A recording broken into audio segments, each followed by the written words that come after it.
Dear learner, welcome to Learnology. Here we discuss and learn many new things. आज हमारे topic of discussion है life processes. ये class 10 chapter 1 है biology का। हमने इस पूरे सीरीज़ को पार्ट्स में डिवाइड किया है क्योंकि बहुत ही बड़ा चैप्टर है। इसको पार्ट्स में डिवाइड करने से आपको समझने में भी इजी होगा। एक एक करके देखेंगे वीडियो। तो पहली चीज़ हम न्यूट्रिशन डिस्कस करेंगे। उससे पहले लाइफ प्रोसेसेस का एक छोटा सा इंट्रोडक्शन करते हैं। तो ये क्या है ये लाइफ प्रोसेसेस? ये लाइफ प्रोसेसेस वो प्रोसेस होते हैं जो मेंटेन करते हैं लाइफ का। इन प्रोसेसेस वो जो प्रोसेसेस हैं ये रेस्ट नहीं लेते। They don't know anything about rest. खाली दिन रात हर समय वो काम करते रहते हैं, उसमें रेस्ट की कुछ बात नहीं। और लाइफ प्रोसेसेस के बिना भाई कोई भी नहीं बच सकता, कोई भी नहीं। ये लाइफ प्रोसेसेस में आपको 4 प्रकार के मिल जाएंगे: nutrition, respiration, transportation and excretion. वैसे बहुत ही एक्सटेंसिव टॉपिक्स हैं, तो इस समय हम खाली न्यूट्रिशन को डिस्कस करने जा रहे हैं। न्यूट्रिशन भी बहुत बड़ा है, तो लगे रहिए। Hope you will enjoy this video. Let's start. Nutrition क्यों? देखिए, हमारे बॉडी को एनर्जी चाहिए। कुछ भी काम करने के लिए आपको एनर्जी चाहिए। वो एनर्जी आप प्रोड्यूस नहीं कर सकते। आपको वो कहाँ से लाना पड़ेगा? कहीं से लाना पड़ेगा। कहाँ से लाएंगे? फूड से लाएंगे। आप जो खाना खाओगे वहीं से तो आपका एनर्जी आएगा। तो आप फूड खाइए, मतलब खाना खाइए। खाना खाने से क्या होगा ना? ग्रोथ होगा, डेवलपमेंट होगा, प्रोटीन सिंथेसिस यानी प्रोडक्शन, अदर चीज़ें भी प्रोड्यूस होंगी। तो खाना खाना बहुत ज़रूरी दिख रहा है यहाँ पे। बिना खाना खाए कोई भी जिंदा नहीं रख सकता। तो ये पहला लाइफ प्रोसेस है हमारा। खाना अगर खाएंगे तभी आपके बॉडी को एनर्जी मिलेगा।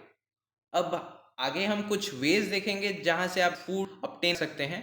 हम फिलहाल ह्यूमन बींग्स तो फूड अलग चीज़ों से ऑब्टेन करते हैं। कोई प्लांट्स से खाता है, तो कोई एनिमल्स को खाता है। वो डिफरेंट चीज़ों से ऑब्टेन होता है आपका फूड। एनर्जी रिक्वायरमेंट एक बेसिक चीज़ है, बेसिक नीड ऑल ऑर्गेनिजम्स में। ये बहुत ही बेसिक है। मतलब आपका एक लिविंग ऑर्गेनिज्म को एनर्जी चाहिए ही चाहिए। Without energy it can not do work. Living organisms तो क्या, नॉन लिविंग ऑर्गेनिजम्स को भी मेंटेन करने के लिए एनर्जी चाहिए। एनर्जी बहुत सी चीज़ है, तो वो एनर्जी हम फूड से लेते हैं। नेक्स्ट, कैसे लेते हैं? अगर आप ये क्वेश्चन पूछेंगे तो आपको 2 डिवीजन मिल जाएंगे। कुछ खुद बना लेते हैं, कुछ दूसरों से लेते हैं।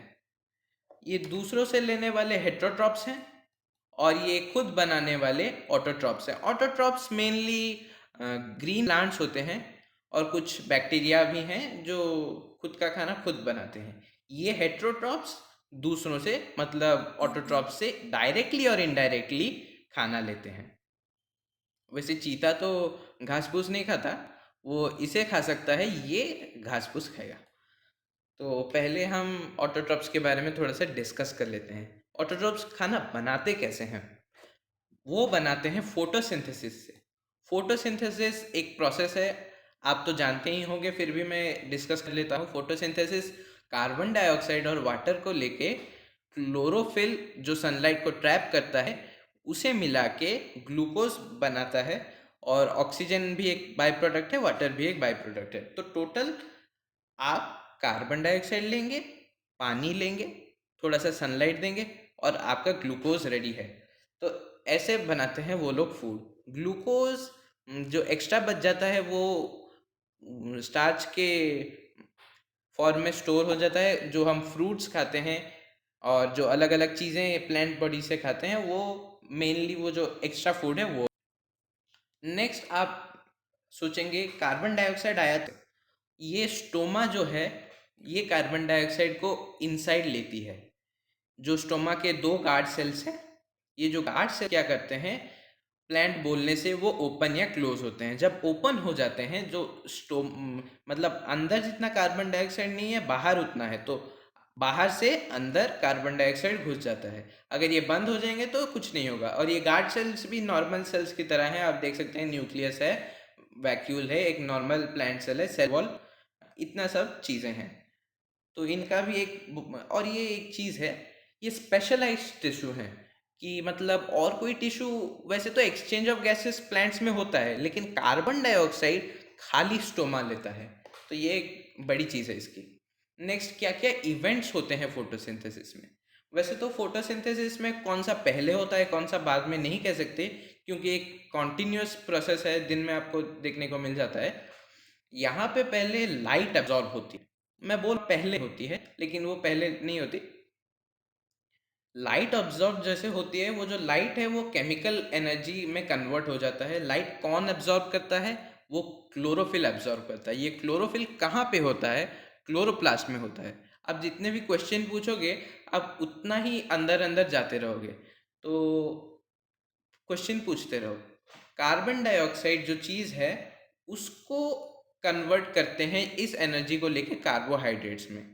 तो ऐसे जो कार्बन डाइऑक्साइड है, वाटर को हमने जो पिछला इक्वेशन देखा, ये चीज़ होती है फोटोसिंथेसिस में। नेक्स्ट क्या है? They can close when there is no, who are they? वो स्टोमाटा के बारे में बात कर रहे हैं। They can close when there is no requirement, the opening and closing of the pores are done by guard cell. ये तो पहले ही डिस्कस कर लिए। ये जो गार्ड सेल्स हैं वो ओपनिंग एंड क्लोजिंग करते हैं पोर्स का। नेक्स्ट हम पढ़ेंगे और क्या चीज़ें हैं अदर देन वाटर और अदर देन कार्बन डाइऑक्साइड, और क्या चीज़ें हैं जो ये प्लांट्स यूज़ करते हैं। तो उनमें आ जाएंगे नाइट्रोजन, फॉस्फोरस। ये कुछ माइक्रो न्यूट्रिएंट्स है, कुछ मैक्रो न्यूट्रिएंट्स है। मतलब कुछ कम अमाउंट में चाहिए, कुछ ज़्यादा अमाउंट में चाहिए, लेकिन इम्पोर्टेंस दोनों का एक है। आप ये मत समझिए कि जो माइक्रो है उनका इम्पोर्टेंस कम है और मैक्रो है उनका इम्पोर्टेंस ज़्यादा है। नहीं, उनका अमाउंट कम है, लेकिन इम्पोर्टेंस नहीं बोल सकते वैसे क्वांटिटी को लेके। नाइट्रोजन हमारा जो प्रोटीन है, प्रोटीन को सिंथेसिस करने में हेल्प करता है, कुछ अदर कंपाउंड्स भी बनाता है ना। ये कैसे उनको मिलता है? इनऑर्गेनिक नाइट्रेट, ऑर्गेनिक कंपाउंड्स भी होते हैं, बैक्टीरिया प्रोड्यूस करता है। और ये बैक्टीरिया यूजुअली राइजोबियम बैक्टीरिया होता है जो लस्ट प्लांट में रहता है, और उसके रूट में, रूट नड्यूल्स हैं, वहाँ पे रहता है। ये क्या करता है ना, जो एटमॉस्फेयर में नाइट्रोजन है उसको ऑर्गेनिक कंपाउंड में कन्वर्ट कर देता है। तो नेक्स्ट है, दो प्रकार की चीज़ें हैं। कुछ डायरेक्टली खाते हैं, ये जो गोट है ये डायरेक्टली खाएगा प्लांट्स को, लेकिन चीता है वो डायरेक्टली प्लांट्स को नहीं खा सकता, वो और एक एनिमल को खाएगा, वो डायरेक्टली नहीं खा सकता, वैसा उसका स्टमक डिजाइन नहीं हुआ। तो हम स्टमक के बारे में बात करें तो इनके बारे में बात करते हैं। ये है हेट्रोट्रॉप्स। हेट्रोट्रॉप्स वो ऑर्गेनिजम्स हैं जो अपना खाना दूसरे ऑटोट्रॉप से लेते हैं, डायरेक्टली हो या इनडायरेक्टली हो। और एक इनकी स्पेशलिटी है, ये बायो कैटलिस्ट यानी एंजाइम्स। ये बायो कैटलिस्ट क्यों बोला गया है? क्योंकि वो जो डाइजेशन का प्रोसेस है उसके पेस्ट कर देते हैं, उसे फास्ट कर देते हैं। वो जो प्रोसेस है उसे छोटा कर देते हैं, उसका स्पीड बढ़ाकर। इसलिए इनको बायो कैटलिस्ट बोला गया है, and they help in digestion. Next मैं आपको एक बात बताना चाहूँगा कि ये जो टोटल हेट्रोट्रॉप्स हैं ये बहुत डाइवर्स हैं। इवन इफ ये पैरामेशियम और अमोइबा के बारे में मैं बात कर रहा हूँ, ये दोनों ही यूनिसेलुलर ऑर्गेनिजम्स हैं। दोनों यूनिसेलुलर होते हुए भी इनका अंदर खाने को अंदर लेने का प्रोसेस डिफर करता है। यहाँ पे आप देख रहे हैं पैरामीशियम का सिलिया है। सिलिया हेयर लाइक स्ट्रक्चर्स हैं पैरामीशियम में। ये हेल्प करते हैं, सपोज ये फूड है, उसे उसके माउथ तक लेने को हेल्प करते हैं। लेकिन यहाँ पे अगर आप देखेंगे अमोइबा में, वो क्या करता है ना, दो स्यूडोपोडिया बनाता है। वो दो स्यूडोपोडिया क्या करते हैं, दोनों तरफ से फूड को एनसर्कल करके अपने अंदर ले जाते हैं, ट्रैप कर लेते हैं फूड को, फिर उसको डाइजेस्ट करते हैं। तो आप देख रहे हैं यूनिसेलुलर वर्ल्ड में भी कितना डिफर कर सकता है हेट्रोट्रॉपिक मोड ऑफ न्यूट्रिशन। वैसे तो बहुत चीज़ें हैं इसके अंदर, लेकिन अब हम खाली ह्यूमंस के ऊपर देखते हैं, क्योंकि हम तो भाई ह्यूमन से खुद के बारे में नहीं जान के दूसरों के बारे में क्या करेंगे। तो पहले ह्यूमंस के बारे में देखते हैं। यहाँ पे आप देखेंगे टोटल आपका जो खाना है इतने जगहों को जाके डाइजेस्ट होता है। पहले आपका बकल कैविटी को जाएगा। बकल कैविटी क्या है? वो ओरल कैविटी है, मतलब आपका मुंह वहाँ पे जाएगा। फिर वहाँ से फूड पाइप एक है, फूड पाइप को जाएगा। फूड पाइप को ईसोफेगस बोलते हैं। वहाँ से आपका स्टोमक में जाएगा। स्टोमक और स्मॉल इंटेस्टाइन में मैं कहूँगा सबसे ज़्यादा काम होता है। वैसे दूसरे जगहों पे भी काम होता है, लेकिन यहाँ पे सबसे ज़्यादा काम होता है। नेक्स्ट आपका लार्ज इंटेस्टाइन में जाएगा। उसका थोड़ा सा कम फंक्शन है, लेकिन नेग्लिजिबल फंक्शन नहीं है। तो डिस्कस करते हैं स्टार्टिंग से। ये देखिए, यहाँ पे आपका मैंने नहीं दिया है ओरल कैविटी। यहाँ पे देखिए, ये है आपका ओरल कैविटी। ओरल कैविटी से लेके ईसोफेगस से होकर, स्टमक से होकर, यहाँ पे आपको ये दोनों चीज़ें दिखेंगी, उनको भी डिस्कस करेंगे। स्टमक से होकर स्मॉल इंटेस्टाइन, स्मॉल इंटेस्टाइन से यहाँ पे लगेगा, फिर यहाँ से जाके ऐसे, फिर लार्ज इंटेस्टाइन, उससे एनस के बाद ख़त्म। तो ये है आपका पूरा डाइजेस्ट एलिमेंटरी कैनल। ये एलिमेंटरी कैनल से आपका फूड पूरा प्रोसेस होता है। पहले हम बात करेंगे बकल कैविटी यानी ओरल कैविटी और ईसोफेगस के बारे में। तो बकल कैविटी है ये, यहाँ पे आप दांत देख सकते हैं, यहाँ पे जीभ है, और यहाँ पे दोनों तरफ होंगे आपके सैलिवरी ग्लैंड्स जो प्रोड्यूस करते हैं salivary amylase. Salivary amylase break करता है शुगर स्टार्च को सिंपल शुगर्स में, और उसके बहुत काम है। वैसे वो सलाइवरी एमाइलेज को मिक्स करता है ये आपका टंग। तो खाली टंग का एक फंक्शन नहीं है बात करना, वो मिक्स भी करता है खाने को सलाइवरी एमाइलेज के साथ। नेक्स्ट ये जो टीथ हैं, टीथ क्या करते हैं? जो बड़े बड़े पीस है, लार्ज चंक्स हैं आपके खाने को, वो इसको छोटा छोटा पीस कर देता है। उसके बाद ईसोफेगस में जाता है। ईसोफेगस में एक रिदमिक मूवमेंट है पेरिस्टल्सिस, वो वहाँ से स्टमक में जाता है। तो ये टोटल था बकल कैविटी और ओसोफेगस के बारे में। नेक्स्ट हम डिस्कस करेंगे स्टोमक के बारे में। तो स्टोमक में भी ज़्यादा कुछ नहीं है, फिर भी हाइड्रोक्लोरिक एसिड, पेप्सिन और म्यूकस प्रोड्यूस होते हैं स्टमक में। और वो जो म्यूकस है, एक म्यूकस जैसी चीज़ है, वो थोड़ा सा स्टिकी होता है।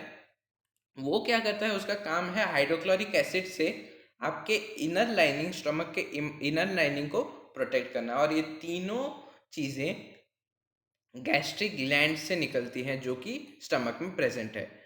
ये तीन चीज़ें जब खाने के ऊपर एक्ट करती हैं, नेक्स्ट क्या होता है? खाना थोड़ा सा मतलब फूड नेक्स्ट स्मॉल इंटेस्टाइन को जाता है थ्रू स्पिंक्टर मसल्स।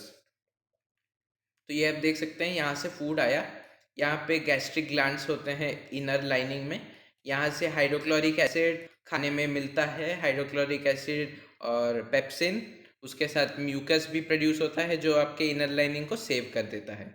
नेक्स्ट यहाँ पे स्फिंक्टर में, यहाँ से आपका फूड जाता है स्मॉल इंटेस्टाइन में। तो मेन पार्ट आपका स्मॉल इंटेस्टाइन में होगा।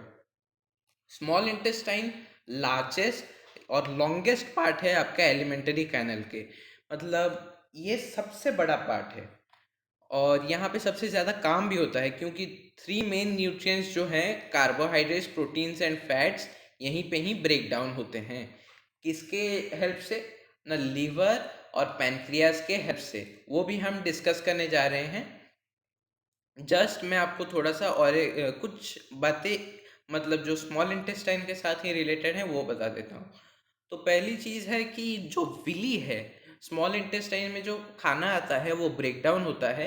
विली क्या करती है? वो सरफेस एरिया इंक्रीज कर जाती है। वो फिंगर लाइक स्ट्रक्चर्स हैं, ऐसे मैं आपको दिखाऊंगा। ये है, ये विली है। यहाँ पे ब्लड वेसल्स भी जुड़ी हुई हैं। ये जो ब्लड वेसल्स जुड़ी हुई हैं, ये क्या करते हैं ना, जो खाना है, अब्सॉर्ब्ड फूड है, उसे लेकर हर सेल को देते हैं दान में। तो विली बहुत काम का है। देखिए, आप सरफेस एरिया अगर फ्लैट हो जाए तो इसका सरफेस एरिया इतना ज़्यादा नहीं रहेगा। अगर ऐसा कुछ हो तो इसका सरफेस एरिया बढ़ जाएगा। तो यहाँ पे थोड़ा सा मैथमेटिक्स भी है। नेक्स्ट हम देखेंगे लिवर एंड पैनक्रियाज के बारे में। ये बहुत मेन है, क्योंकि लिवर और पैनक्रियाज के बिना आपका फूड से डाइजेस्ट नहीं हो सकता। मैंने बताया कि स्मॉल इंटेस्टाइन में सबसे ज़्यादा काम होता है और वो काम में हेल्प करते हैं लिवर और पैनक्रियाज। देखिए, लिवर लार्जेस्ट ऑर्गन है आपके digestive system, not only digestive system, आपके बॉडी में सबसे लार्जेस्ट ऑर्गन है। लिवर क्या प्रोड्यूस करता है? वो बाइल जूस प्रोड्यूस करता है। ये बाइल जूस का काम है जो एसिडिफाइड फूड है, जो हाइड्रोक्लोरिक एसिड से ट्रीट, उसे कन्वर्ट करना अल्कलाइन में। अल्कलाइन क्या है? अल्कलाइन वो चीज़ है, वो बेसिक सब्सटेंस है जो पानी में सॉल्युबल है। तो ये बेसिक है और पानी में सॉल्युबल है, उसे अल्कलाइन बोलते हैं। तो ये फ्रॉम एसिड टू अल्कलाइन खाने को बना देता है। अल्कलाइन बनाने से क्या होगा ना, जो लार्ज ग्लोब्यूल्स ऑफ फैट हैं वो तो छोटे छोटे बन ही जाएंगे। बाइल जूस का और एक फंक्शन है लार्ज ग्लोब्यूल फैट्स को छोटा बना, लेकिन जो पैनक्रियाटिक एंजाइम्स है वो भी काम करना स्टार्ट कर देंगे, क्योंकि they work only on alkaline substances. ये पैनक्रियाटिक एंजाइम्स क्या हैं? Two types of enzymes are there, trypsin and lipase. ये ट्रिप्सिन प्रोटीन्स के लिए है, लाइपेज फैट्स के लिए। ये स्मॉल ऑफ फैट है, इसके ऊपर नेक्स्ट लाइपेज काम करेगा। वैसे स्मॉल इंटेस्टाइन के वॉल्स जो हैं वो इंटेस्टाइनल जूस क्रिएट करते हैं। ये इंटेस्टाइनल जूस का काम है प्रोटीन्स को अमीनो एसिड्स में कन्वर्ट करना, कॉम्प्लेक्स कार्बोहाइड्रेट्स को ग्लूकोज में बना देना, और फैट्स को फैटी एसिड और ग्लिसरॉल में ब्रेक डाउन करना। तो ये तो तीन चीज़ें हैं वो मेन हैं, प्रोटीन्स, कार्बोहाइड्रेट्स एंड फैट्स। इनको स्मॉल इंटेस्टाइन में लीवर और पैनक्रियाज के हेल्प से किया जाता है। तो मैं बोलूँगा सबसे इम्पॉर्टेंट है, आपको सबसे ध्यान देने वाला टॉपिक है इंटेस्टाइन इन न्यूट्रिशन। बहुत ही महत्वपूर्ण टॉपिक है स्मॉल इंटेस्टाइन। नेक्स्ट आपका आता है लार्ज इंटेस्टाइन। वैसे जो फूड है वो एब्जॉर्ब होना था, विली ने तो एब्जॉर्ब कर ही लिया है। नेक्स्ट आपका जो अनअब्जॉर्ब फूड है या फिर पार्शियल वेस्ट है, वहाँ पे थोड़ा सा वाटर कंटेंट ज़्यादा होता है। तो लार्ज इंटेस्टाइन में भी वैसे स्ट्रक्चर, वो क्या करते हैं ना, वाटर को एब्जॉर्ब कर लेते हैं। यहाँ पे जो वाटर है वो टोटली एब्जॉर्ब हो जाएगा। नेक्स्ट आपका खाली वेस्ट मटेरियल रह जाएगा, वो हमारे बॉडी से रिमूव करना है, क्योंकि वेस्ट मटेरियल हमारे तो कुछ काम में नहीं आएगा, rather it is a liability. तो इसको बाहर करना अच्छा है। तो वो कहाँ से आता है? वो एनस से जाता है। एनस में एनल स्फिंक्टर है, वहाँ से ख़त्म। तो ये टोटल आपका न्यूट्रिशन के ऊपर था डिस्कशन। आई होप आपको अच्छा लगा है। इसी के साथ ही एंड करना चाहूँगा। Thank you and keep learning.